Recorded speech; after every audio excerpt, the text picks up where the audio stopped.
Hello again. Yeah, it's me. Sorry, hit the button. I did do it. Position. Let me go put the camera down. Yeah, that'll be good. Until I play some of this. It's kind of.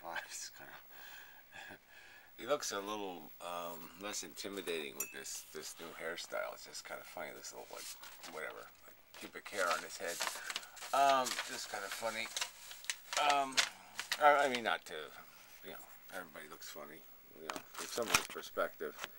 That's sort of the point of the video, is this individual perspective thing. So he's doing this conversation about love again, and amore fati and stuff, and, so, he spent 5-6 minutes of the video just saying nothing, just talking about the way people think, in the sense that, well, people could say the universe, because I'm in the universe and I love that the universe is love, or something, silly. But he always breaks this down to some sort of individual experience, which is, in my opinion, the universe is a deluded asshole. Okay, if that's what the universe is going to do. If the universe is going to have brains, and the brains are going to be preoccupied with this nonsensical notion that their personal gratification is the only game happening, that it's the thing their brain should be concentrating on is what I personally feel, because the only feelings that matter are the feelings I'm having, that would be, I mean, it's childish. And so he's talking about his love for his child, and this is just more psychology, right? I mean, there's nothing else to say about it. It's completely irrational. It's like, love of race I was even going to bring up, but even that can have some sort of rationality to it if your race just happens to be immune to every disease and have, 10-inch dicks, and, I mean, theoretically you could have a race that's actually meritorious on every scale of judgment. They just kick ass. But this whole idea, children are children kind of thing, we all know that, and it's just a matter of familiarity. It's like a pet. You don't really think that you fulfill some sort of long lost destiny, and you find the pet that was meant to love you and that you were meant to love and all that kind of crap, right? I mean, it's really not that complicated. It's friendly critter who becomes dependent and devoted, and smiles at you, makes you feel good, and the consequences, you become attached and devoted also. And what's so complicated? That's just psychology. There's nothing rational in any of that stuff, right? It's just dependent psychology. I suppose the rational part is just the recognition of need and desire and other things, and the perception that there's value or goodness in the thing feeling good. But why you would think the only thing that needs to feel good is your dog and not any dog.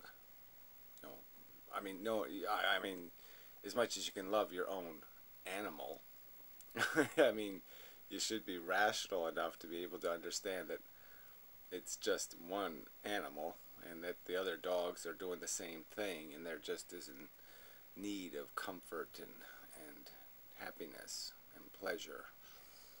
So, the only thing that would, the only rational argument here is that, your devotion to your child has to do with your devotion to your ego. Some notion in your head of, a projection, something you're projecting onto it, not something it innately has, which is some sort of, it's somehow more deserving of your attention, or more deserving of your concern or your care. That's certainly not the truth. I mean, you can rationally understand that, can't you? That because it falls out of your wife's vagina, it doesn't mean that it's some sort of Superman, super baby, and now it's somehow more entitled and more in need and more deserving and more all of that stuff. No. So anyway, this kind of subject was just on my mind just because you're just sitting here saying, okay, we're so far away from humans having anything called a rational perspective regarding their existence, and you're bludgeoned by it in all these little ways. I mean, I certainly live a very insulated life in that I don't watch regular TV and I don't listen to radio and I don't take in mass culture anymore. I mean, every now and then when you get a hit of it, like in a commercial on a YouTube video, and you'll see some obnoxious bitch talking about how she loves the touch screen on her Voyager or something, and you're just like, gross. You're just like, oh fuck, somebody has sex with that thing. I mean, it's just so inanely stupid, and so it's like you can't even see the creature you're looking at, not only as a woman or even an attractive woman, but even as a human. I mean, I'd rather fuck the ugliest dog. Well, no offense to dogs. It's just so obnoxiously stupid. So gross. As a human perspective. Some bitch obsessed about her wedding or something. I mean, just all this stuff that goes on in the world. It's just so fucking trivial and inane. And, it's impossible to see it as like this is a common organism, the same species. It just doesn't seem to have anything even close. So anyway, my argument is that these people having conversations about this silly concept like love in the first place, this word of mostly dependency and ego. I mean, that's all it's made out of. Love. I love somebody because they have perfectly round breasts. Or some stupid I mean, we love things for stupid, crude, completely conditioned responses in terms of what our tastes are, like food tastes. Those are all conditioned. If you were raised on some other foods, that your favorite food would be a different favorite food. And yet they talk as if this emotion has some sort of merit, or beyond the fact that yes, it is important to us as individuals. It's important to our comfort, but it's a psychological thing. It's not a philosophical thing. It's not something meaningful beyond the fact that this is our condition. This is the way we're built as machines. And so that's the other flaw. He has so many flaws in his philosophy, but he talks as if we have this will to life, when obviously that's wrong. I mean, we have a will to comfort. We spend very little of our time living. At least the people enjoying life the most are probably spending the least amount of time thinking about living. They're thinking about comfort. They're not thinking about dying and what it all means and doing any kind of serious thinking. They're not thinking. They're feeling their way through and seeking comfort. And we gain this comfort through conquest, through winning, as the board game defines it, as the social construct defines it. In some cultures, winning is, there's a culture actually where, they somehow, no offense to, it's always going to sound offensive, but I mean, they've somehow made the competition who has the wife with the fattest ass. I mean, who's the fattest? If having a fat wife is winning. And, they're really playing the game like that's, they really are. To them, this works. And so you can see just how arbitrary the conditioning is. That, you just pull a couple of switches in the brain and all of a sudden, oh yeah, that's hot. And how many rolls of cellulite you can pile on somebody. The more she looks like Jabba the Hutt, I'm gonna bag me some.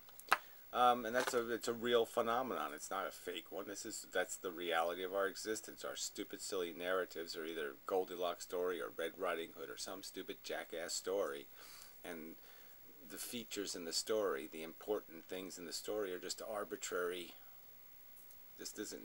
They have no merit.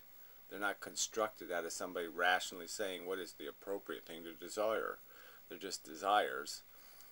They're just definitions of winning, and we play by those silly definitions. I'm sure the community of homeless people living under a bridge, the definition of winning is who has bags of overflowing Coke, cans or something. The fullest bottle of whatever, brain killer. So, I figure I'll play a little bit of his video just to add to this, but I mean, it's that whole conversation of like, this is the universe doing what?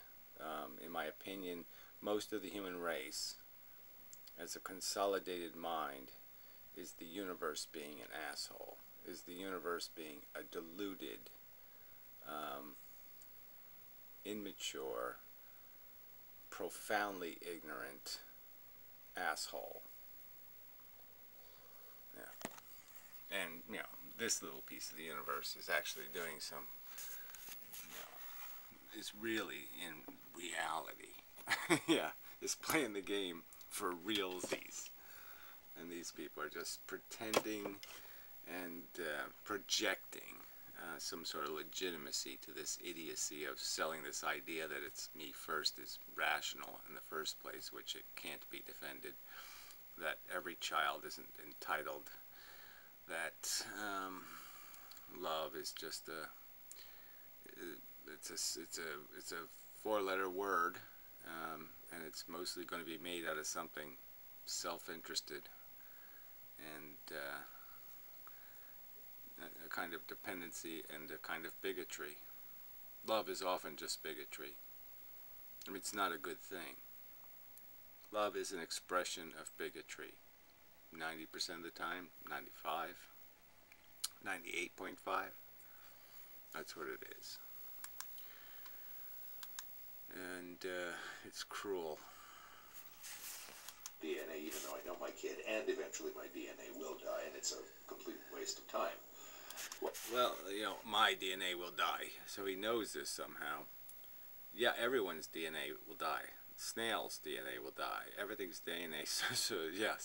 So what? In that context, right? But in the context, the narrower context of whose DNA will run the next, 100 years on planet Earth, well, maybe you're more invested in that one.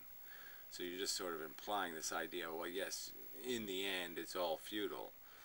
But that has nothing to do with the fact that we're not in the end. We're in the game now. And your psychology is working overtime playing ego games. And you want to pretend you're not, but your ego is in control, buddy. You're desperately bored by your ego problems. Well, I would sort of say, okay, then what that... I mean, I'm basically just saying you're a psychological basket case, okay? And so you can't do rational philosophy because you are just too fucking distracted by, I want. The show is that the will to life really isn't all that convincing of an excuse for human existence.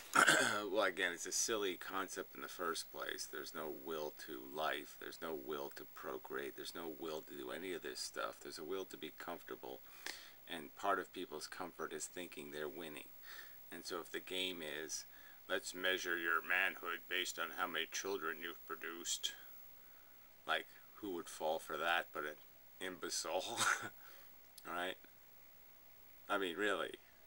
Like, that's winning. Oh, having a huge financial obligation to organisms that with all likelihood will resent the fuck out of you and essentially be somebody in the world who will be more likely to be nothing like you than something like you. I mean, except for fundamental things like, Christians tend to breed Christian. They don't breed the same kind of Christian. A lot of people read Darwin, heavily assuming that there is some sort of higher purpose. See, he says things like that, and you're just like, where did he make that up? A lot of people read Darwin first off, a lot of people don't read Darwin. It's like a lot of people don't read the Bible. I mean, they just don't.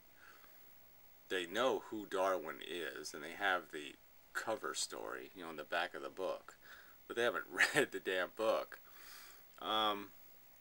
So that's a lie. And the people who would be interested in reading Darwin, I mean, after you get through the first few pages, you're only going to keep reading if you have some sort of scientific mind, that you're curious about different kinds of evidence, and you know, and you want to hear about different forms of life on planet Earth, and the experience of exploring those, and that kind of, because that's what the book is about. And especially if you're like a breeder of animals, you'd really love the book, because yeah, there's lots of stuff about breeding animals. But that's it. I mean, you're playing a game telling me lots of people read Darwin looking for God. That's not happening. I guess that's because it happened at a time, or his story broke, I guess you'd say, at a time when a lot of people did believe in a higher purpose, and they couldn't conceive of a universe without one. Well, I think there was a lot of people, depending on how you describe it, right? So, yes, the ignorant masses were still, you know, living under the fire and brimstone, and the educated people, they all knew God was, at least the Christian Bible was just a crock of shit, and they were just trying to find some sort of way to make this life thing meaningful, but they already had given up on this idea of, oh yes, I'm going to heaven and everything's going to be charming as fuck. They knew that wasn't happening. Plus, when you talk about things like natural selection and evolution from lower to higher animals and that kind of thing, you tend to get easily swayed by the idea that there is some rhyme or reason to this. I don't know how that works at all. The rhyme or reason to microbes that will eat your flesh and to, you know, kill you in some insidious manner. Rhyme or reason to wasps laying eggs on other organisms and having their maggot eat it alive from the inside. You're not going to see any rhyme or reason. You're going to see little monstrous machines cannibalizing each other. Separate them by a few 100,000 years of genetic development and they'll start eating their own relatives. It's cannibalism, for fuck's sake. You're not going to see rhyme or reason in that bloodbath. I mean, frankly, if you're at all, I don't know how an honest person could sit there and tell me, oh yes, I've studied the progression of species through its, 500 million years of sentient life, anyway, development, and I find it a wonderfully and charming, beautiful story. I mean, bull fucking shit. Nobody who doesn't believe in a God is going to do that, or wants a God to exist or something. You're going to have to break the story, because the facts aren't going to give you any happy ending or any happy narrative. It's a very unhappy narrative of grotesque and horrid, wasted suffering. And the only people that can do anything but force back the vomit are glib motherfucking cunts like yourself, who live their life as if the rest of the world was ants, and all they were really concerned about is, what kind of day am I having? So on that subject, I do want to thank old Fan. Yeah, she sent me cigarettes. She's got to stop doing that shit, but it really was nice. Birthday, so I guess that's the excuse, but I mean, it's just awfully nice, but she's got to stop doing that.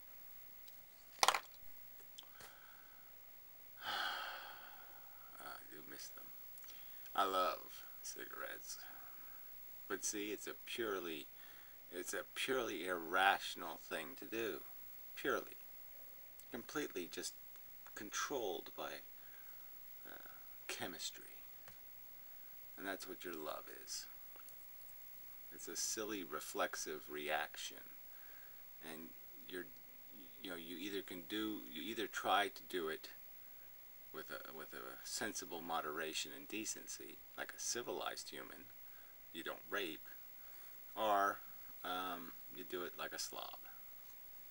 Guess which one I'm calling you? I don't think that there is any rhyme or reason to any of it, or at least no rhyme or reason that my faculties can grasp. Right, so I don't know, you know, it's just, why don't you just say that more clearly? Just say that, look, all you idiots who think there's a God and a creator and that there's some sort of intelligence behind all this slop, well, give it up. You're just feeding machines, like all the other feeding machines, and the only thing different about you is you have bigger and better fantasies, you know, more colorful cartoons in your brain. But it's all the same thing. It's mouth and penis and blood and guts and gore and shit. So, the universe, the gross physical universe, doesn't care. And the gross physical universe doesn't have a brain. So yeah, it can't manifest care. Care is manifested through brain neurology. And again, the hormones and chemistry that create brain tendencies, emotions, feelings.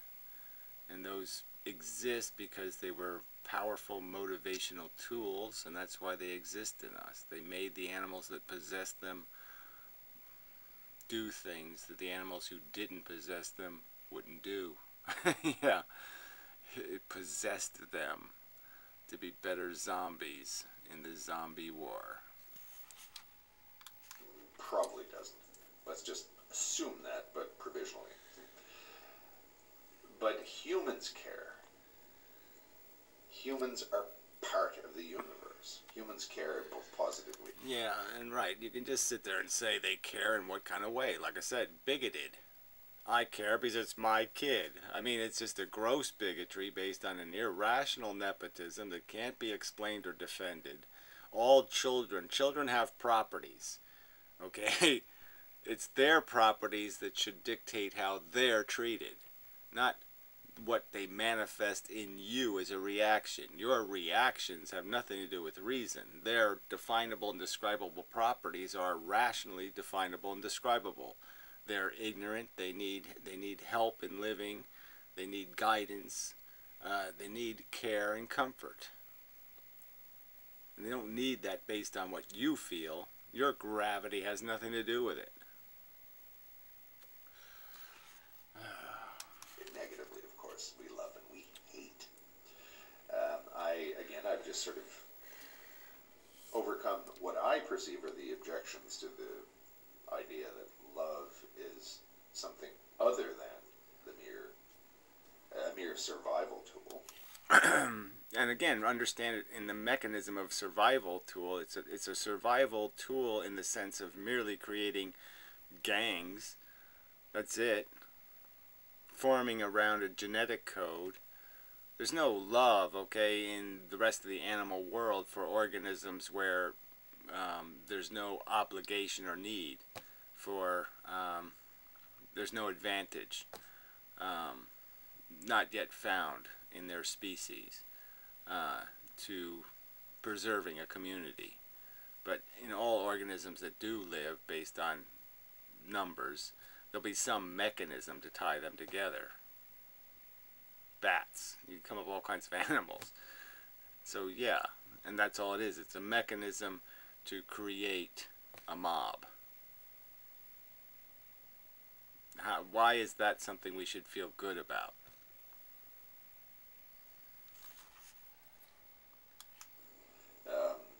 I think that love is a little beyond that, and I'm not sure that we really understand what it is. Yeah, whatever. I don't even think you could possibly describe what emotion you're talking about. Again, possession? What kind of love are you talking about? Sympathy? Devotion? These are all different emotions. You put them in this category of this is all love. These are very different things provoked by different elements of psychology.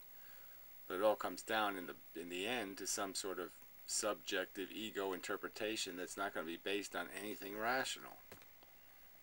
We should be concerned intellectually. We should have knowledge of the fact that my broken leg is just as real as your broken leg.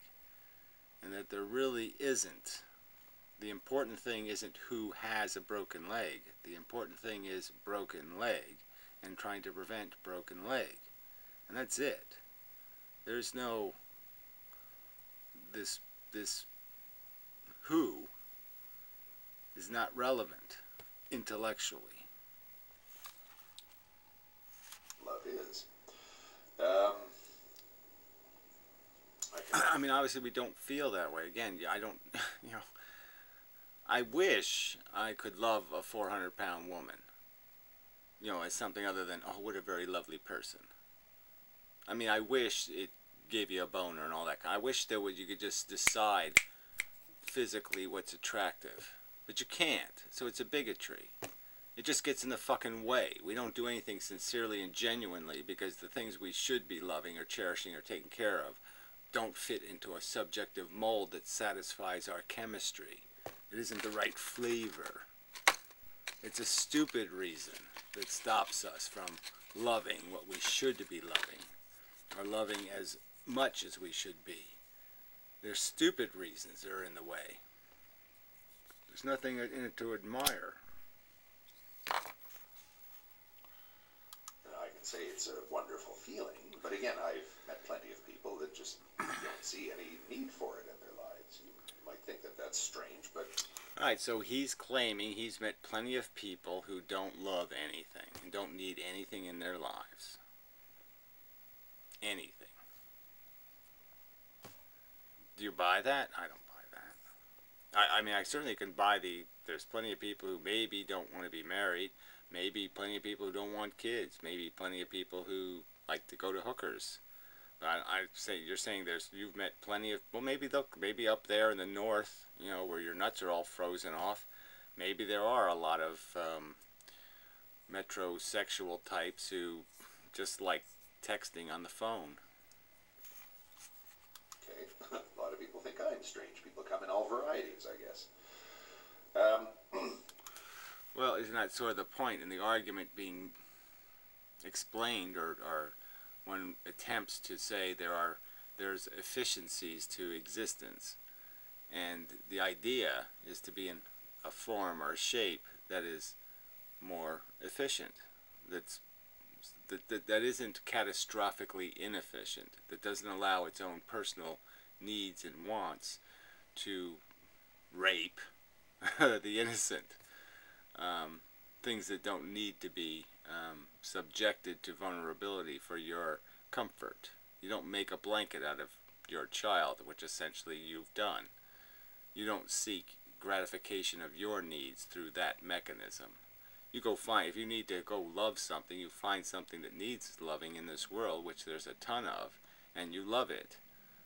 But the idea that you want rational license, you want license to say this is perfectly reasonable behavior that I will make my own and I will love it. And I will not accept your accusation that you're just a useless, stupid, moronic, deluded bigot, because that's all you are. But we know that it is a great motivating factor for people, for their actions, even actions that people know were futile. Again, that's the argument, though, the whole motivational thing, and there's consequences to this. Again, you glibites just keep pretending this is some sort of, who cares how it turns out? There's no consequence to be concerned with. There's like it doesn't matter how you fight the war. It doesn't matter how you do. It matters how you do it. It matters how you cook your dinner. Everything matters. There's a consequence. You know, and you know it in your personal life. You know you don't want somebody pouring the gas into the back seat of your car instead of your gas tank. You know you want things done right, not wrong. So this is just such bullshit to say there's no wrong way to be humans. Yeah, there's lots of wrong ways to be a human. You know, there's a little story, or short story, or vignette from George Orwell's 1984, where there was a woman, the main character in 1984 was watching a film in this dystopian future society where films are nothing but violence and political propaganda. And there's a bunch of refugees in a lifeboat, and it's being strafed by a ground attack plane, or this case, I guess, a sea attack plane or something. And a woman is in the lifeboat or in the boat holding a baby. And the plane comes up behind them and rakes them with machine gun fire. And she holds the baby into her. Doesn't matter. She may as well have been made out of rice paper because the bullets go right through her and the body and the baby. Yeah, and rationally, what's the sense of it, right? Because if you really thought about it, the baby she so cherishes has less intellectual capacity than the pig she ate for breakfast, that she fried in her frying pan. I mean, it was tortured its whole life for the sake of ending up in her frying pan. And it was more conscious and more alive and more feeling and more connected to the world and more part of the universe as a brain than that child was even close to being. And so what was she hugging? Oh, her bigotry. But she did it anyway, even though she knew.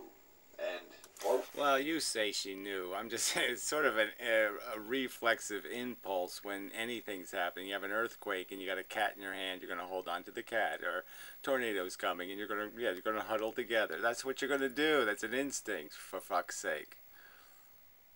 Yeah, I think it's almost like that and being afraid of snakes. I think those two instincts to cling when something's going wrong, to find something to hold on to, is probably just sort of a rational impulse from when we lived in trees or something and the wind started blowing. Well, it sort of goes beyond the notion that this is simply a stimulus response action. He says, you know that it's futile, but you do it anyway. I don't remember any of that being in the book, but whatever. Yeah, no, I don't remember any of that. And again, how do you know it's futile? It just seems logical that the more crust on the bread, the harder it's going to be to get to the middle or something. You know, the bark on the tree is there for a reason. It's not there for no reason. It's not futile to have bark on your tree. So yeah, if you can be bark for your child, yeah, you be bark for your child. Big deal. Love. That's just an aspect of love itself. Again, so what kind of love are we talking about? Dependency, a better word, devotion,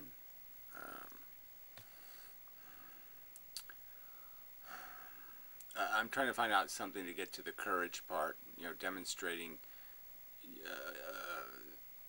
pridefulness, being there. You're being a servant to their image of you. People do things even for that reason. Vanity. Yeah, as strange as that sounds. They'll jump in the fire for the sake of vanity. And you call that love. I'm just saying, I don't think you're being fair to these emotional programmed responses when you call all of those things love. There is value to it, and you get it. You get the value in strange ways, and knowing completely that that what you're doing may be futile. I know that what I'm doing. Well, like I said, if I know something is futile and I know it deeply, it's going to be very troubling. I'm going to have a dissidence. It's going to sit in there and say, look, there's no point in doing something like, I don't know, there's things that you run across and you have a choice because it's either going to go obsolete and, well, should I invest more money in the car? Let's say some example like that. And there's a certain futility. You say, well, there's a certain, if I put $2,000 into the car and it only lasts 6 months, these are bad decisions. That's all. Recognizing futility might be just another word for measuring a risk equation or assessing the value of something and finding that to have minimal value rationally. But there's a feeling, a sense of, well, I've had the car for a long time and it's been good to me, and you want to do it right. You don't want to cheat the car. It's done, it's treated you well, you want to do it a favor, The irrational emotionalism will filter into your decision and corrupt it. And so let's acknowledge what that is. Our emotionalism is not an asset to our productive and constructive behavior. It makes us waste. It creates the imbecility of, spending thousands or millions of dollars to raise thousands of dollars, and it's people at seashores throwing flowers into the ocean, for people killed in a plane or something, when they couldn't give a damn about the little kid who just got squished on the highway. I mean, it creates a bunch of irrational, disproportionate, ineffective behavior.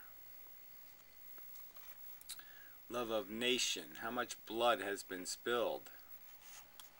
As a parent, has definite elements of futility about it. That doesn't bother me. Why? Well, people would say, well, you're just blind to the futility.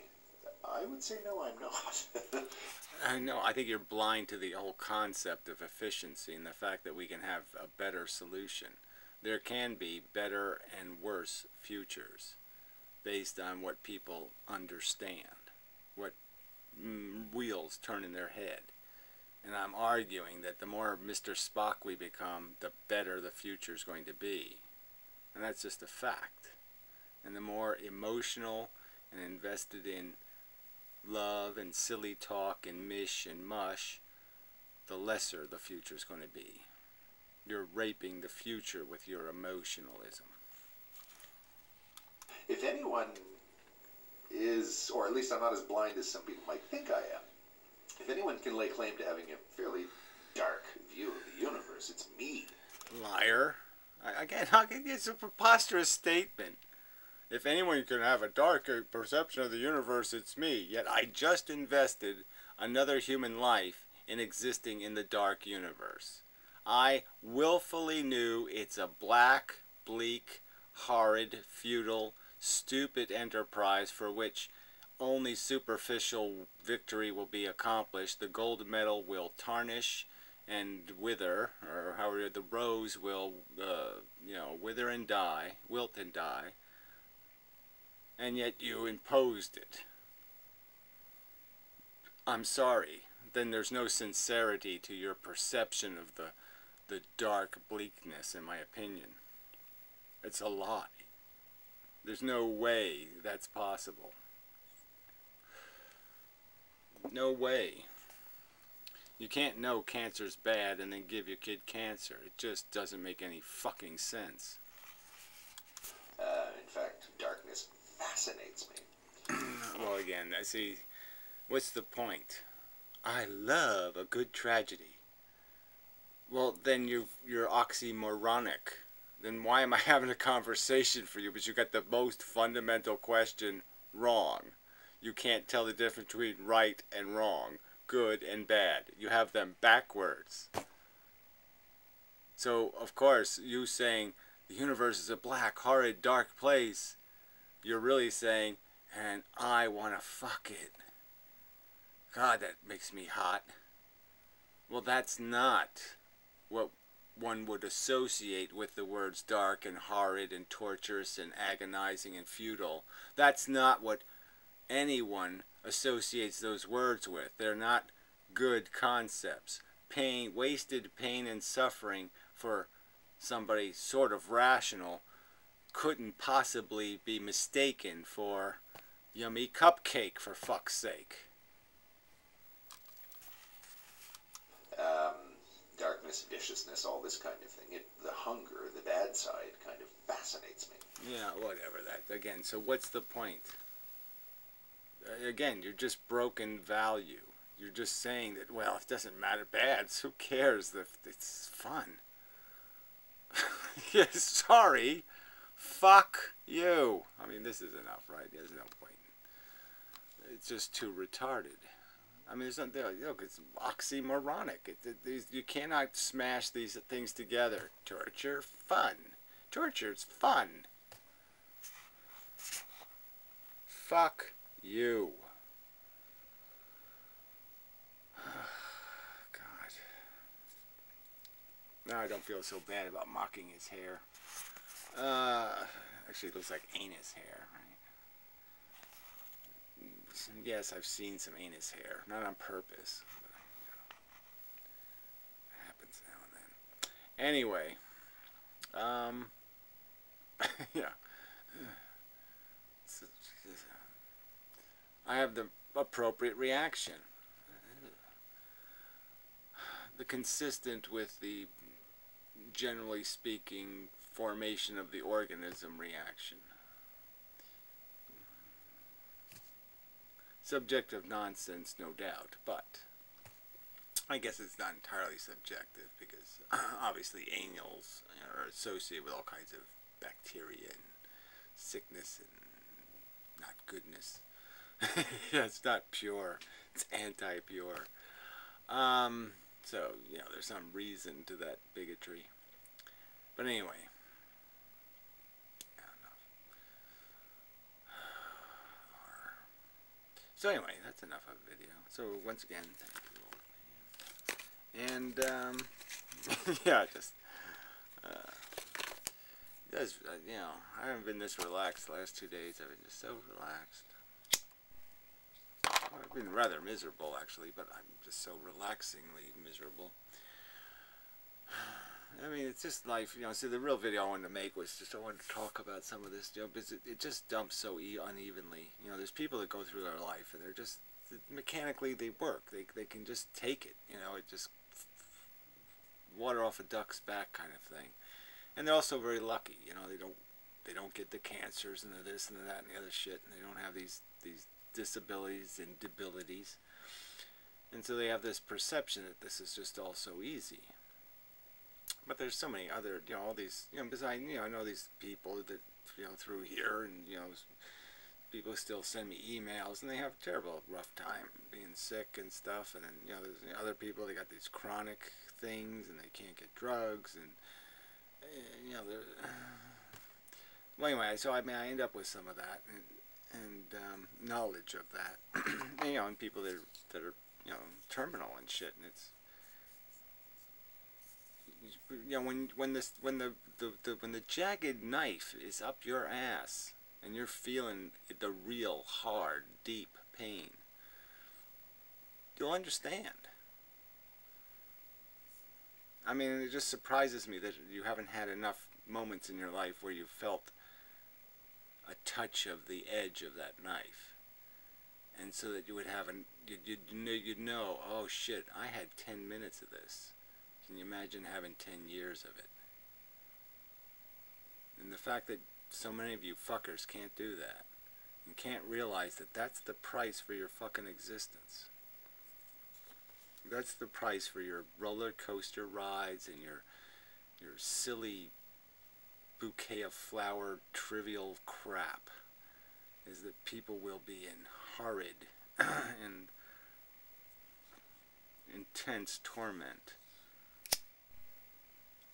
And, it's like the whole back to the pig argument. This is, you can't see this obvious and horrific price and say that's just not worth it. Again, I'm not asking you to stop being addicted. I'm not asking you to give it up. I'm saying just don't sit there and endorse it and say, yeah, make more of this insidious nonsense. Make more human beings so they can consume the welfare of these other sentient animals and torture them. Make more machines that need to feed effectively, quite directly, on torture. People who think it's fun. Fuck no. Alright, that's enough now. Yeah. So, till next time.